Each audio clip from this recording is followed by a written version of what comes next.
Everyone, welcome to our channel. So నా videos కనుక first time చూస్తున్నట్టయితే ప్లీజ్ సబ్స్క్రైబ్. ఈ రోజు అయితే చార్మినార్కి వచ్చేసాం. నైట్ టైంలో చార్మినార్ స్ట్రీట్ షాపింగ్ అయితే చాలా బాగుంటుందండి. షాపింగ్ చేసి ఇంటికైతే వెళ్ళామండి. కానీ ఇంకా నా టాపిక్ అండ్ కంటెంట్ అయితే జుట్టు ఎయిర్ కేర్ వీడియోస్ కాబట్టి దాని గురించే మాట్లాడతాను. ఇప్పుడు జుట్టు రావడం తగ్గి బాగా పెరగడానికి ఏదేదో చేయాల్సిన పని అయితే అవసరం లేదు. ఇప్పుడు చెప్పే సులభమైన పనులు రెగ్యులర్గా చేస్తే చాలండి. మీ జుట్టు హెల్దీగా, ఆరోగ్యంగా, ఒత్తుగా, న్యాచురల్గా, సింపుల్గా పెరుగుతుంది. తలపై కూడా జుట్టు పెరగాలంటే ఓపిక, క్రమ పద్ధతి చాలా అవసరం. అయితే హెల్త్ లైన్ నివేదిక ప్రకారం కొన్ని చిట్కాలు ఫాలో అయితే జుట్టు రావడాన్ని తగ్గించుకొని కేశాలను అయితే పెంచుకోవచ్చు.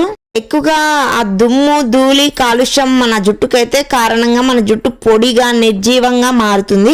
అంతేకాకుండా తెల్ల జుట్టు, తలపై వెంట్రుకలు రాలిపోవడం, ఇంకా రాలడం వంటి అనేక సమస్యలు అయితే ఎదుర్కొంటాం. ఉరుకుల పరుగుల జీవితంలో పొల్యూషన్, మనం తినే ఆహారం కారణంగా చిన్న వయసులోనే చాలా మంది జుట్టు సమస్యలతో సతమతమవుతూ ఉన్నారు. ఇక ప్రతి ఒక్కరికి తమ జుట్టు అంటే చాలా ఇష్టం అండి. జుట్టు అందంలో కీలక పాత్ర అయితే పోషిస్తుంది. అమ్మాయిలకైనా అబ్బాయిలకైనా ఒత్తైన, మెరిసే, పొడవైన కేశాలు ఉండాలని ప్రతి ఒక్కరూ ఆశపడుతూ ఉంటారు.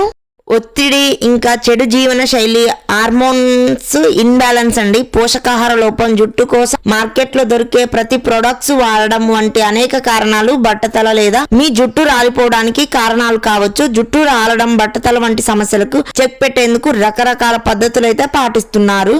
బట్టతలపై జుట్టు పెరిగేందుకు ఓపిక, క్రమ పద్ధతి చాలా అవసరం. అయితే ఇంకా మన జుట్టు అయితే రాలడాన్ని తగ్గించుకొని కేశాలను అయితే పెంచుకోవచ్చు. నేను చెప్పే కొన్ని చిట్కాలు పాటిస్తే మన జుట్టుకి, తలకు మసాజ్ చేయడం వల్ల రక్త ప్రసరణ పెరుగుతుంది. ఇది జుట్టు పెరుగుదలకు సహాయపడుతుంది. కొబ్బరి నూనె లేదా ఆముదం, ఆలివ్ నూనె, ఉసిరి నూనె వంటి సహజ నూనెలతో అయితే మనం మంచిగా మసాజ్ చేసుకోవాలి. రోజ్మరీ లేదా లావెండర్ ఎసెన్షియల్ ఆయిల్ని అయితే మీ రెగ్యులర్ ఆయిల్తో కలపడం ద్వారా కూడా అప్లై చేసుకోవచ్చు. ఇలా చేయడం వల్ల రక్త ప్రసరణ మెరుగుపడుతుంది. అంతేకాకుండా జుట్టు రాలిపోవడం తగ్గిపోతుంది. డే బై డే అయినా మనం బిజీ షెడ్యూల్లో అయితే హెడ్ బాత్ చేయాలి.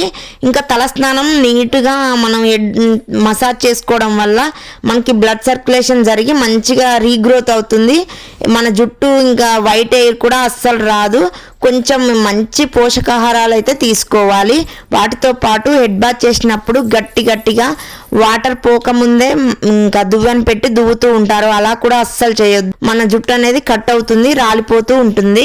ఇంకా ఆయుర్వేద మూలికలైన ఉసిరి, బ్రాహ్మి, భృంగరాజు, శాతపరి వంటివి జుట్టు పెరుగుదలను ప్రోత్సహిస్తాయి. సో ఈ మూలికలను జుట్టును బలోపేతం చేస్తాయి. అంతేకాకుండా జుట్టు మూలాల్ని మెరుగుపరచడంలో కీలక పాత్ర అయితే ఎక్కువగా పోషిస్తాయి.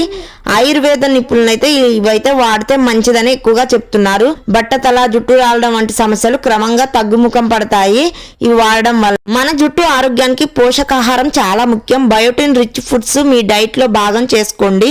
ప్రోటీన్లు, ఐరన్, జింక్, విటమిన్ బి, ఈ అధికంగా ఉండే ఆహారం తీసుకోవాలి. ఆకుపచ్చని ఆకుకూరలు అయితే ఎక్కువగా ఆకుకూరలు, గింజలు, డ్రై ఫ్రూట్స్, గుడ్లు, పప్పులు, చేపలు తీసుకోవడం వల్ల జుట్టు ఆరోగ్యంగా ఉంటుంది. ఇంకా రోజువారీ ఆహారంలో తప్పగా ఇవి ఉండేలాగా జాగ్రత్తలు తీసుకోవాలి. ఇంకా జుట్టును దుమ్ము, ధూళి నుంచి రక్షించుకోండి. బయటకు వెళ్ళేటప్పుడు క్యాప్ వంటివి ధరించుకోండి. స్కార్ప్ లేదా క్యాప్. బయట నుంచి వచ్చిన తర్వాత జుట్టును బాగా వాష్ చేసుకోండి. జుట్టులో తేమను నిర్వహించడానికి కండిషనర్ వాడండి. ఎంట్రుకలు చిక్కబడకుండా, ఎక్కువగా చిక్కులు పడకుండా ఉండడానికి జుట్టును సున్నితంగా దువ్వండి. ఇలా చేయడం వల్ల మన జుట్టు అనేది పెరుగుదలకు బాగా ఉపయోగపడుతుంది. బట్టతల తీవ్రంగా ఉంటే మాత్రం ఎయిర్ ప్లాంటేషన్ కూడా బెస్ట్ ఆప్షన్ అని ఇంకా చెప్పొచ్చు. దీనివల్ల కూడా మంచిది కాదు. రసాయన పదార్థాలు ఎక్కువగా ఉన్న ఎయిర్ ప్రొడక్ట్స్ కి దూరంగా ఉండండి. జుట్టుకు వేడి నీళ్ళతో శుభ్రం చేసుకోవద్దు. గోరువెచ్చని నీళ్ళు లేదా చల్లని నీళ్ళతో చేయండి.